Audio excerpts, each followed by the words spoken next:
A Knight of the Seven Kingdoms' biggest book change is just an excuse to fridge another woman. This story in itself is different from Martin's writings, as in the original version, Dunk recalls being chosen by Sir Arlen of Pennytree, Danny Webb, when he was 5 or 6, while the show made him much older. Understandably, A Knight of the Seven Kingdoms aged Dunk up to explore his backstory, yet that wasn't the only thing they changed.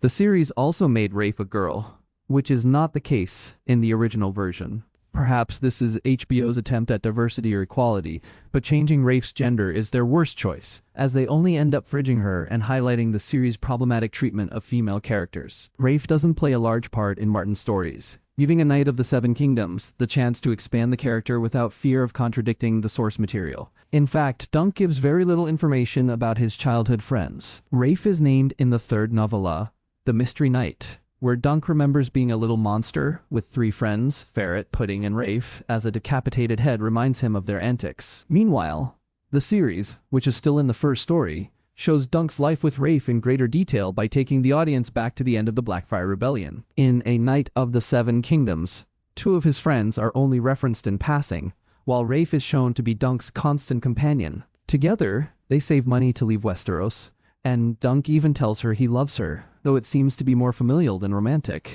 Overall, it doesn't seem like Rafe's gender changes much, but the issue comes with the actual story. In the flashback, Rafe ends up getting killed horrifically, motivating Dunk to leave Flea Bottom, which he was previously unsure about. In fact, A Knight of the Seven Kingdoms adds this female character only to kill her off and focus on Dunk's reaction to losing her, making her a textbook example of fridging. While Dunk is the main character and everyone is there because of their ties to him, there was no need for the show to do this to Rafe, especially when it wasn't part of the original story. We're asking for the bare minimum at this point. While Rafe's storyline made it all too clear, it isn't the first time A Knight of the Seven Kingdoms has been guilty of fridging a character. Tanselle, Tanzing Crawford, has a similar, though not as lethal, role. Though she appears in more episodes, Tanselle gets even less focus than Rafe. Throughout the first 3 episodes, Dunk develops a crush on her, but she only becomes prominent when he saves her from Arianne's, Finn Bennett, attack. Immediately after that,